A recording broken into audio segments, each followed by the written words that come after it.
नमस्कार साथियों, स्वागत है आप सभी का। आज से हम भक्ति काल शुरू करेंगे। प्रैक्टिस पेपर छठवां है। आदिकाल पूरी तरह से समाप्त हो चुका है। प्रश्नों के माध्यम से 650 प्रश्न से अधिक करा दिए गए हैं। वहीं रीतिकाल में लगभग 500 प्रश्नों की श्रृंखला चल रही है पैरेलल में, और 350 प्रश्न पूरे हो चुके हैं। आज से हम भक्ति काल शुरू करेंगे, क्योंकि कई साथियों ने कहा कि भक्ति काल भी कराना चाहिए। बिल्कुल मैं करवाता रीतकाल के बाद, लेकिन मैंने कहा साथ में शुरू करते हैं। भक्ति का सर्वप्रथम उल्लेख किस ग्रंथ में हुआ है? यहाँ से पहला प्रश्न शुरू होता है। तो भक्ति का सर्वप्रथम उल्लेख कहाँ हुआ है? श्वेता श्वेतरोपनिषद में, रामायण में, भागवत पुराण में, कठोपनिषद में। सही विकल्प है श्वेता श्वेतरोपनिषद में, या यजुर्वेद का अंग है। वेद के अंतर्गत उपनिषद आते हैं, जिसमें ये उपनिषद है। इसका नामकरण श्वेता श्वेतर ऋषि के कारण हुआ था। इसका अर्थ है सफ़ेद घोड़ा जो हमें वैकुंठ ले जाएगा, पार कराएगा, ऐसा आशय लिया जाता है। दूसरा प्रश्न है, निर्गुण भक्ति का आदि स्रोत ग्रंथ कौन से हैं? निर्गुण भक्ति का आदि स्रोत ग्रंथ इनमें से कौन है? श्रीमद्भागवत, श्वेता श्वेतरोपनिषद, ब्रह्मसूत्र, रामायण। तो रामायण में राम है, श्रीमद्भागवत में कृष्ण है, लेकिन श्वेता श्वेतरोपनिषद में निर्गुण भक्ति की गई है। इसमें कहा गया है कि वस्तुतः जगत माया का प्रपंच है, ब्रह्म का स्वरूप केवल निर्गुण बताया गया है इस उपनिषद में। तीसरा प्रश्न है, भक्ति आंदोलन को ईसाई धर्म के प्रभाव स्वरूप विकसित माना है। देखिए, ईसाई धर्म के प्रभाव स्वरूप कौन विकसित मानेगा? जो ईसाई होगा स्वयं। तो विकल्प के माध्यम से ग्रियर्सन जी हैं, सही विकल्प है। शुक्ल जी खुद हिंदू थे, ये भी हिंदू थे। अगर इस्लाम की बात आती तो आबिद हुसैन हो जाते, लेकिन ईसाई धर्म में ग्रियर्सन आएंगे। सही विकल्प है पहला। शिव किस भाषा का शब्द है? शिव किस भाषा का शब्द है? कन्नड़, तमिल, मलयालम, मराठी। सही विकल्प है तमिल, बी विकल्प सही है। भक्ति शब्द का पांचवा प्रश्न है, भक्ति शब्द का विकास किस धातु से हुआ है? भक्ति शब्द का विकास किस धातु से हुआ है? भक्त, भज, भुज, कोई नहीं। सही विकल्प है भज धातु से भक्ति का शब्द का विकास हुआ है। भज का अर्थ है भजना, कहते नहीं राम भज, राम भज, भज रहे हैं, भजन कर रहे हैं, सेवा कर रहे हैं, ईश्वर की सेवा कर रहे हैं, या किसी की भी सेवा कर रहे हैं। भक्ति किसी की भी हो सकती है। प्रेम से भक्ति, प्रेम से किसी के प्रति आसक्ति, ये भक्ति का आशय है। छठा प्रश्न है, दक्षिण भारत से उत्तर भारत में भक्ति को प्रचारित करने का श्रेय किसे है? दक्षिण भारत से उत्तर भारत में भक्ति को प्रचारित करने का श्रेय किसे है? कबीर, रामानंदाचार्य, रामानुजाचार्य, वल्लभाचार्य। तो रामानंदाचार्य मतलब आचार्य कोटि के हैं, आचार्य हैं, रामानंद नाम है। दक्षिण भारत से उत्तर भारत में, दक्षिण से उत्तर में भक्ति को प्रचारित करने का श्रेय किसे है? तो एक दोहा प्रचलित है, भक्ति द्राविड़ी उपजी, लाए रामानंद, प्रगट किया कबीर ने, 7 दीप 9 खंड। तो द्राविड़ी मतलब भक्ति दक्षिण में उपजी और वहाँ से रामानंद लाए, कबीर ने उसे प्रकट किया और 7 दीपों में 9 खंडों में प्रसारित किया।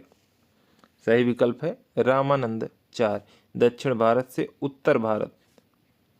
इससे याद रखें, भक्त द्राविड़ी उपजे लाए रामानंद, द्राविड़ी मतलब दक्षिण से, रामानंद उत्तर में ले आए। 7वां प्रश्न है, सगुण भक्ति का मूल भारत सगुण भक्ति का मूल भारत का कौन सा भाग माना जाता है?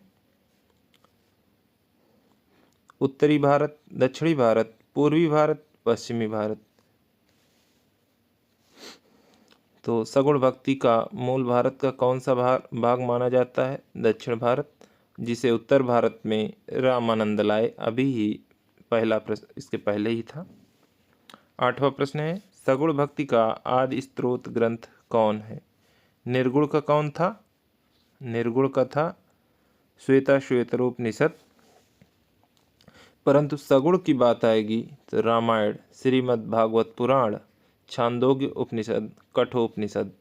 सगुण की बात आती है, सही विकल्प है श्रीमद् भागवत पुराण। सभी लोग परिचित हैं।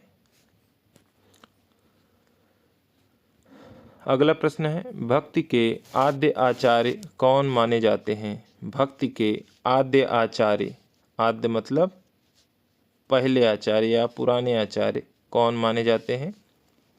रामानुजाचार्य, रामानंद, नामदेव, मध्वाचार्य। सही विकल्प है रामानुजाचार्य, जो विशिष्टाद्वैतवाद के प्रवर्तक हैं। रामानंद ने रामावत संप्रदाय चलाया, मध्वाचार्य ने द्वैतवाद चलाया। नामदेव की बात आती है तो जाति के दर्जी थे। पूछा जाता है कि नामदेव किस जाति के थे, और इनकी एक पंक्ति बहुत प्रसिद्ध है, मन मेरी सुई तन मेरा धागा, खेचर जी के चरण में नामा सिंपी लागा। खेचर या खेचरनाथ इनके गुरु का नाम है, खेचर। 10वां प्रश्न है, भक्तिकालीन समस्त भक्ति धाराएं थी। भक्तिकालीन समस्त भक्ति धाराएं थी शास्त्रोन्मुख, लोकोन्मुख, दर्शनोन्मुख, सामंतोन्मुख। सही विकल्प है लोकोन्मुख। लोगों को ध्यान में रखकर भक्ति धाराओं की कल्पना की गई। सही विकल्प है दूसरा। भक्ति काल के प्रारंभिक अवधि में, 11वां प्रश्न है, भक्ति काल के प्रारंभिक अवधि में उत्तर भारत पर शासन किसका था? भक्ति काल का जो समय है 1375 से 1700 है।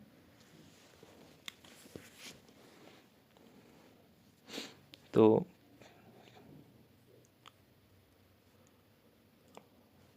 शाहजहां, अकबर, सिकंदर लोदी, मोहम्मद बिन तुगलक।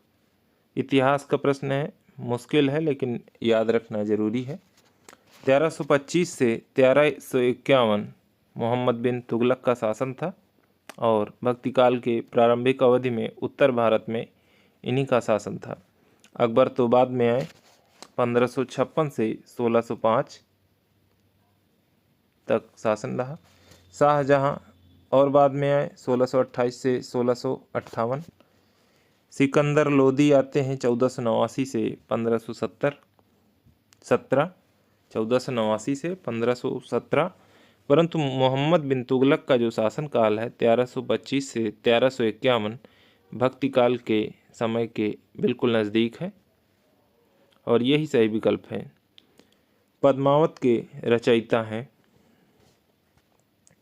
पद्मावत के रचयिता हैं। 12वां प्रश्न है, अमीर खुसरो, उस्मान, जायसी, कुतबन। सही विकल्प है पद्मावत के जायसी हैं, सभी लोग जानते हैं। जब से फिल्म आई है 1540 में आया था, जिसे 1520 रामचंद्र शुक्ल मानते हैं। कुतबन की रचना है मृगवती, उस्मान की चित्रावली, अमीर खुसरो की आदिकाल मैंने खूब बताया है, पहेलियाँ, मुकरियाँ, दो सुखने, गजल आदि आदि। 13वां प्रश्न है, ब्रह्मसूत्रों की रचना करने वाले कौन हैं? ब्रह्मसूत्रों की रचना करने वाले कौन हैं? शंकराचार्य, रामानुजाचार्य, वादरायण, रामानंद। तो ब्रह्मसूत्रों की जो रचना करते हैं वो वादरायण करते हैं, ये वादरायण या बादरायण। शंकराचार्य अद्वैतवाद के जनक हैं। रामानुजाचार्य विशिष्टाद्वैतवाद। 14वां प्रश्न है, प्रस्थान चतुष्टयी में उपनिषद, ब्रह्मसूत्र तथा गीता के साथ चौथा ग्रंथ कौन सा है? उपनिषद, ब्रह्मसूत्र तथा गीता के साथ तो महाभारत है, रामायण है, वेद है, भागवत पुराण है। तो सही विकल्प है भागवत पुराण। डी विकल्प सही है। उपनिषद, ब्रह्मसूत्र, गीता, भागवत पुराण वेद नहीं है। लोग वेद पे चले जाते हैं परंतु वेद नहीं है। 15वां प्रश्न है, आचार्य शुक्ल ने भक्तिकाल को कितने भागों में बांटा है? आचार्य शुक्ल ने भक्तिकाल को कितने भागों में बांटा है? शुक्ल जी के अनुसार जब पूछा जाए भक्तिकाल को कितने भागों में बांटा गया है तो वह 4 भाग हैं। पहले तो इसे बांटा गया निर्गुण और सगुण में, निर्गुण और सगुण में। उसके बाद बांटा गया ज्ञानाश्रयी और प्रेमाश्रयी। निर्गुण भक्ति की शाखा है ज्ञानाश्रयी, प्रेमाश्रयी। वहीं सगुण की है राम भक्ति शाखा, कृष्ण भक्ति शाखा। कृष्ण भक्ति शाखा के अंतर्गत है सूरदास प्रमुख कवि। राम भक्ति शाखा के अंतर्गत तुलसीदास। ज्ञानाश्रयी के अंतर्गत कबीर। प्रेमाश्रयी के अंतर्गत जायसी। तो पूछा जाए कि भक्ति काल को शुक्ल जी ने कितने भागों में बांटा है तो 4। परंतु अगर कहीं प्रकरण पूछ लिया जाए तो 6 प्रकरणों में शुक्ल जी ने भक्ति काल को बांटा है। 16वां प्रश्न है, शंकराचार्य ने किस संप्रदाय की स्थापना की और उसमें पंचदेवोपासना की व्यवस्था की? शंकराचार्य ने किस संप्रदाय की स्थापना की और उसमें पंचदेवोपासना, 5 देवों की उपासना की व्यवस्था की? सही विकल्प है स्मार्त संप्रदाय। पहला ही विकल्प सही है। और पंचदेव उपासना में कौन कौन आते हैं?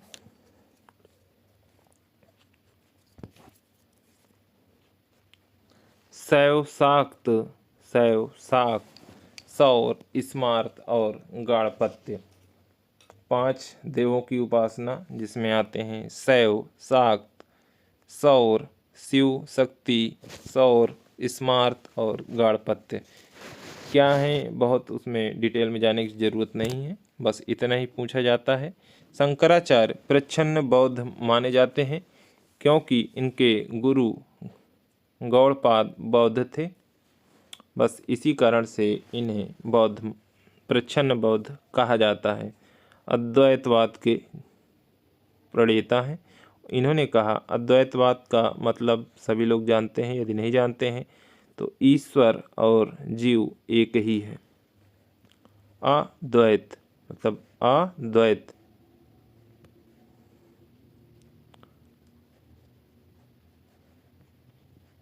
दो नहीं एक, दो नहीं है एक है। अगला प्रश्न है, उलट बांसी निम्नलिखित में से किसने लिखी है? उलट बांसी की बात आती है तो कबीर, नानक, पलटू, धन्ना। तो उलट बांसी है क्या? उल्टा कथन। जैसे कबीर दास की उल्टी बानी, बरसे कंबल भीग गए पानी। ऐसे ही इन्होंने लिखा है। बहुत सारी उलट बांसियाँ हैं। नानक की रचनाएं हैं जब पूजी असादी बार सोही लो रही रास। तो सही विकल्प है उलट बांसी निम्नलिखित में से किसने लिखी हैं तो वो कबीर हैं। 18वां प्रश्न है, श्री संप्रदाय के संस्थापक विशिष्टाद्वैत के प्रतिपादक आचार्य कौन है? मध्वाचार्य, वल्लभाचार्य, निम्बार्काचार्य, रामानुजाचार्य। सही विकल्प है रामानुजाचार्य। डी विकल्प सही है। वल्लभाचार्य शुद्धाद्वैतवाद के हैं। बशुद्ध ऐसे करके याद रख सकते हैं, बशुद्ध, बशुद्ध, बशुद्ध। शुद्धाद्वैतवाद वल्लभाचार्य। मध्वाचार्य द्वैतवाद, जिसे मधु आचार्य। मधु क्या है? शहद है। शहद कितनी बार मिलेगी? 2 बार मिलेगी। ट्रिक है आप अपने हिसाब से याद रख सकते हैं। यदि आपको कॉन्सेप्ट पता है तो बहुत अच्छी बात है, अगर नहीं पता है, नहीं याद रखना चाहते हैं, नहीं समझना चाहते हैं, कोई दिक्कत नहीं है। आपको प्रश्न सही करना है, बहुत ज्ञानी नहीं बनना है। तो मधु मतलब शहद कितनी बार मिलेगी? 2 बार मिलेगी। एक है निम्बार का अचार, नींबू का अचार। नींबू का अचार सस्ता आता है, बार बार ले सकते हैं। इसको द्वैताद्वैतवाद, इन्होंने द्वैताद्वैतवाद के संस्थापक हैं, वहीं मध्वाचार्य द्वैतवाद के संस्थापक हैं। 19वां प्रश्न है, रुद्र संप्रदाय के प्रतिष्ठापक आचार्य हैं। रुद्र संप्रदाय के प्रतिष्ठापक आचार्य हैं मध्वाचार्य। तो मध्वाचार्य क्या है? द्वैतवाद, विष्णु स्वामी, रामानंद, राघवानंद। तो रुद्र संप्रदाय के प्रतिष्ठापक आचार्य हैं विष्णु स्वामी। इसका दर्शन है शुद्धाद्वैतवाद, जिसके प्रवर्तक वल्लभाचार्य जी हैं। ब्रह्म संप्रदाय के आद्याचार्य हैं, ब्रह्म संप्रदाय के आद्याचार्य हैं मध्वाचार्य, निम्बार्काचार्य, रामानुजाचार्य, विष्णु स्वामी। सही विकल्प है मध्वाचार्य।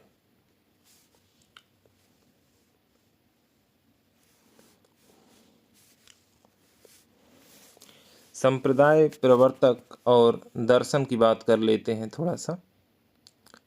संप्रदाय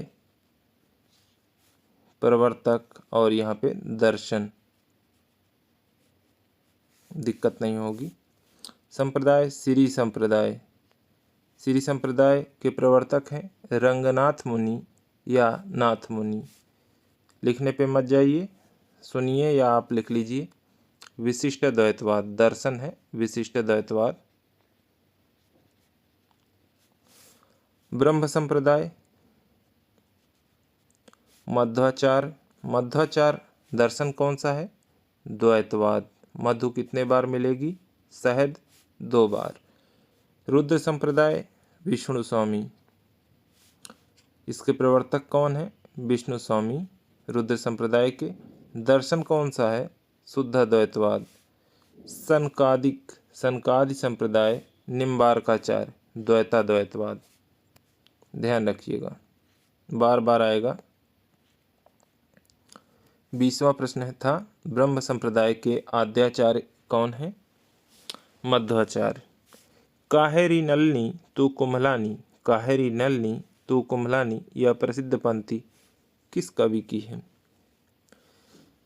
हे कमल तुम क्यों मुरझा गए हो, इसका मतलब यही है। नानक, विद्यापति, कबीर, अमीर खुसरो। पंक्तियों को याद रखें, ज़्यादा बेहतर रहेगा। कबीर की ये पंक्ति है। 22वां प्रश्न है, लहरतारा नामक तालाब का संबंध किस कवि के जन्म से है? परमानंद, कबीर, रैदास, संत रामानंद। तो लहरतारा तालाब में कबीर पाए गए थे, नीरू और नीमा नामक जुलाहा दंपति को, जिन्होंने इनका पालन पोषण किया था। अगला प्रश्न है, निम्बार्क संप्रदाय के आद्य आचार्य हैं। निम्बार्क संप्रदाय के आद्य आचार्य हैं, इन्होंने अपने नाम से ही चला दिया था। सही विकल्प है निम्बार्काचार्य। चैतन्य महाप्रभु का संप्रदाय है गौड़ीय संप्रदाय, चैतन्य महाप्रभु का गौड़ीय संप्रदाय। मध्वाचार्य का संप्रदाय है ब्रह्म संप्रदाय, अभी कई बार आ चुका है। 24वें पे चलते हैं, चैतन्य महाप्रभु किस संप्रदाय के संस्थापक हैं? सखी संप्रदाय, चरणदासी, गौड़ीय संप्रदाय, हरिदासी संप्रदाय। तो सही विकल्प है गौड़ीय संप्रदाय। सी विकल्प सही है। सखी संप्रदाय या हरिदासी संप्रदाय दोनों का अर्थ एक है, स्वामी हरिदास के द्वारा चलाया गया था।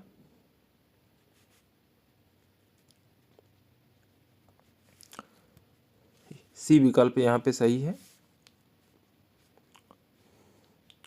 राधा वल्लभ संप्रदाय 25वां प्रश्न है, राधा वल्लभ संप्रदाय के प्रवर्तक आचार्य हैं हरिदास, हित, हरिवंश, हरिराम, व्यास, केशव भारती। सही विकल्प है राधा वल्लभ संप्रदाय, राधा हित, हित हरिवंश। ये सब हरिदास अभी आए थे। भक्ति काल को स्वर्ण युग सर्वप्रथम किसने कहा है? ग्रियर्सन, गारसा दत्तासी, हजारी प्रसाद द्विवेदी, आचार्य शुक्ल। ये स्वर्ण युग है। भक्ति काल को स्वर्ण युग किसने कहा सबसे पहले? तो वो कहेगा जो जिसके नाम में सन आएगा। सन, सूरज, सूरज कैसा होता है? पीला गोल्ड के कलर का होता है, इसलिए इन्होंने ऐसे याद रख सकते हैं। ग्रियर्सन ने कहा है, ए विकल्प सही है। सन, ग्रियर्सन के नाम में सन आता है, सन पीला होता है, पीला गोल्ड होता है, और इसीलिए ग्रियर्सन ने भक्ति काल को स्वर्ण युग कहा है। याद रखने के लिए है, कोई अन्यथा न ले। 27वां प्रश्न है, विद्यापति को रहस्यवादी सर्वप्रथम किसने घोषित किया? विद्यापति को सर्वप्रथम रहस्यवादी किसने घोषित किया? आचार्य शुक्ल ने, ग्रियर्सन ने, हरप्रसाद शास्त्री, जनार्दन मिश्र।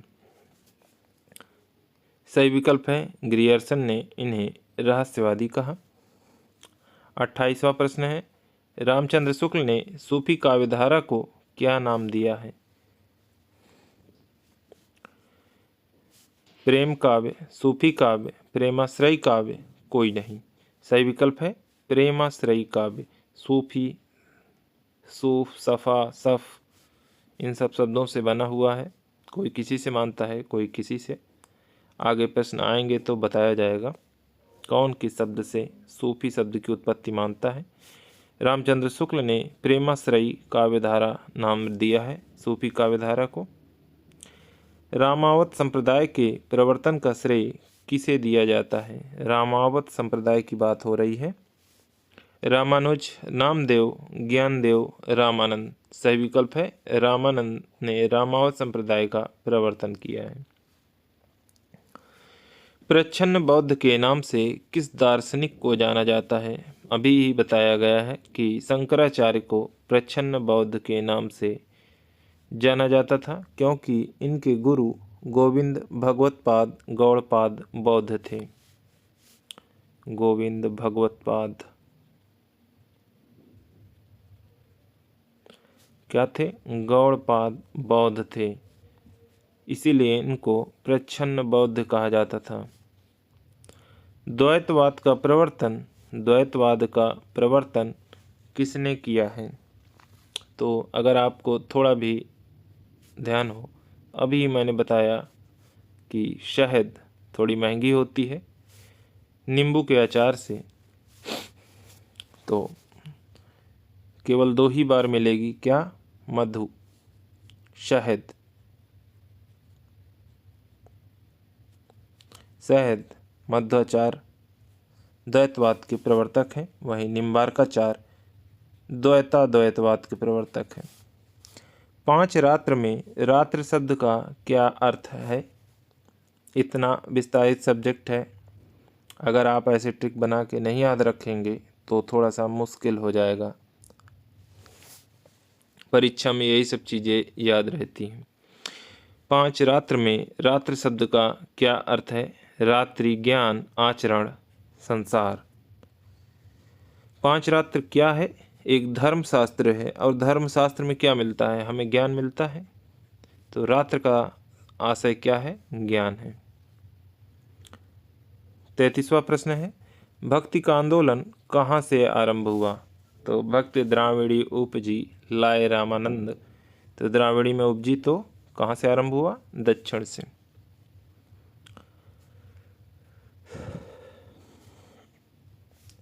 जनता की चित्तवृत्तियों की परंपरा को परखते हुए साहित्य परंपरा के साथ उनका सामंजस्य दिखना ही साहित्य का इतिहास कहलाता है। यह कथन किस आलोचक का है? रामचंद्र शुक्ल, मिश्र बंधु, राम कुमार वर्मा, श्याम सुंदर दास। तो जहाँ कथन की बात आती है तो आप बिल्कुल याद रखिए, रामचंद्र शुक्ल का कथन है। चित्तवृत्तियों की बात कर रहे हैं। ये वित्त वृत्ति लिखा है, यहाँ पे चित्त वृत्ति होना चाहिए, चित्त वृत्तियों का। टाइपिंग मिस्टेक है। आचार्य शुक्ल के अनुसार कबीर ने ज्ञान मार्ग की बातें कहाँ से ली हैं? सिद्धों से, हिंदू शास्त्रों से, कुरान शरीफ से, भागवत पुराण से। तो सही विकल्प है हिंदू शास्त्रों से ली है, सत्संग से ली है। हिंदू शास्त्र जो थे उन्हीं से ही कबीर ने ज्ञान मार्ग का अनुसरण किया है, वहीं से उन बातों को लिया है। नामदेव के गुरु का क्या नाम है? विसोबा खेचर या खेचरनाथ? अभी ही बताया मैंने, पहला विकल्प सही है। इनकी ये पंक्ति जरूर याद रखिए, मन मेरी सुई तन मेरा धागा। खेचर जी के नाम नामा सिंपी लागा। 37वां प्रश्न है, रामानुजाचार्य ने किस दर्शन का प्रतिपादन किया? रामानुजाचार्य ने किस दर्शन का प्रतिपादन किया? अद्वैतवाद के तो शंकराचार्य हैं, द्वैतवाद के मध्वाचार्य, द्वैताद्वैतवाद निम्बार्काचार्य, विशिष्टाद्वैतवाद रामानुजाचार्य। सी विकल्प सही है। मध्वाचार्य ने किस संप्रदाय की स्थापना की थी? गौड़ी संप्रदाय, चैतन्य महाप्रभु, निम्बार्क संप्रदाय, निम्बार्काचार्य, ब्रह्म संप्रदाय, मध्वाचार्य। डी विकल्प सही है। वहीं श्री संप्रदाय रंगनाथ मुनि या नाथ मुनि ने इसकी स्थापना की थी। मध्वाचार्य का पूर्व नाम क्या था? मध्वाचार्य का पूर्व नाम क्या था? निम्बार्क विष्णु कृष्णचंद आनंद तीर्थ इनका पूर्व नाम था। निम्बार्क संप्रदाय का दार्शनिक मत क्या है? निम्बार्क संप्रदाय का दार्शनिक मत है निम्बार्काचार्य, नींबू का आचार, बार बार, द्वैताद्वैतवाद। बी विकल्प सही है।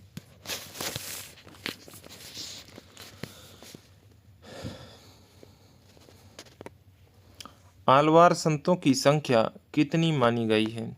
आलवार संतों की संख्या कितनी मानी गई है? 22, 9, 12, 8। सही विकल्प है 12। 12 थे ये संख्या में, जिनमें से एकमात्र महिला अंडाल थी, जिसका एक अन्य नाम गोदा भी मिलता है, गोदा या अंडाल। बी विकल्प सही है। कौन सा संत सगुण निर्गुण उपासक था? मतलब केवल सगुण नहीं था या केवल निर्गुण नहीं था, दोनों था। तो वो कौन है? कबीर तो निर्गुण थे, रामानंद तुलसीदास सगुण थे, लेकिन नामदेव सगुण निर्गुण दोनों उपासक थे। 43वां प्रश्न है, वल्लभाचार्य द्वारा प्रवर्तित दर्शन कहलाता है वशुद्ध। वल्लभाचार्य वशुद्ध, इससे याद रखेंगे शुद्धाद्वैतवाद। बस बात खत्म, वशुद्ध याद रखें, परीक्षा में आएगा, सीधे आप सही करेंगे। पुष्टि मार्ग के संस्थापक हैं, पुष्टि मार्ग के संस्थापक हैं निम्बार्काचार्य, मध्वाचार्य, विट्ठलनाथ, वल्लभाचार्य। डी विकल्प सही है। पुष्टि मार्ग के संस्थापक यही हैं। विट्ठलनाथ ने सूरदास की मृत्यु पर कहा था, पुष्टि मार्ग को जहाज जात है, जाय कछु लेन हो स लेऊ। 45वां प्रश्न है, राधा वल्लभ संप्रदाय का प्रवर्तन किस आचार्य ने किया है? राधा वल्लभ संप्रदाय का प्रवर्तन किस आचार्य ने किया है? हित हरिवंश स्वामी, निम्बार्काचार्य, वल्लभाचार्य, विष्णु स्वामी। तो अभी मैंने बताया था राधा और हित दोनों मिला दीजिए, राधा हित।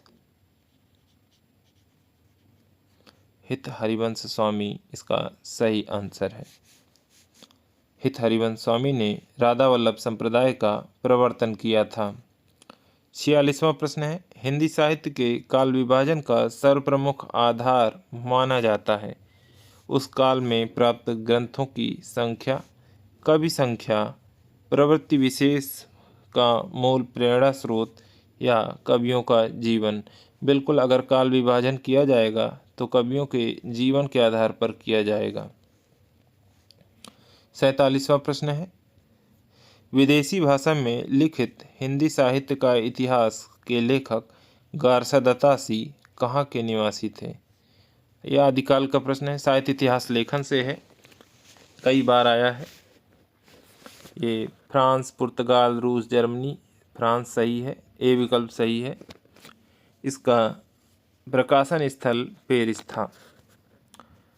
तो इसके लिए तो आप आदिकाल पर जाइए, बेहतर आपको मिलेगा। यहाँ पर मैं मोटा मोटा बता देता हूँ क्योंकि ये प्रश्न रिपीट हुआ है।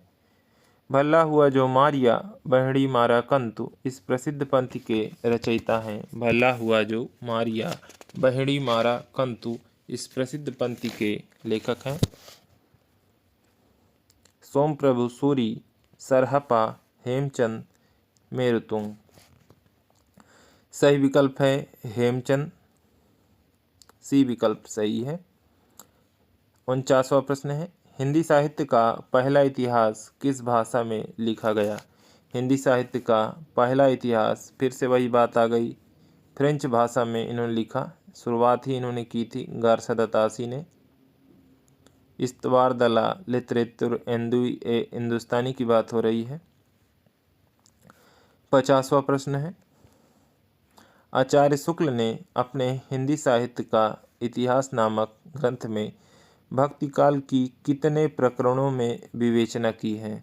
प्रकरण अक्सर पूछे जाते हैं कि किस में कितने प्रकरण किए हैं। तो आदिकाल में 4 प्रकरण, भक्ति काल में 6 प्रकरण, रीतिकाल में 3 और आधुनिक काल में 4 प्रकरण किए हैं। 46, 34, 4, 6, 3, 4 करके आप याद रख सकते हैं। हालांकि कोई बहुत बड़ा वो नहीं है।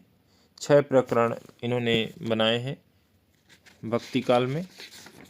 सबके नाम भी अक्सर पूछे जाते हैं कि उनका नाम क्या रखा है। तो पहला जो प्रकरण है उसका नाम तो सामान्य परिचय ही है ज़्यादातर। दूसरा तीसरा जो है निर्गुण धारा है। निर्गुण में पहला ज्ञानाश्रयी, दूसरा ज्ञानाश्रयी, तीसरा प्रेमाश्रयी, चौथा, पांचवा, छठवां सगुण धारा है, जिसमें चौथा राम भक्ति, पांचवा कृष्ण भक्ति और अंतिम फुटकल रचनाएं।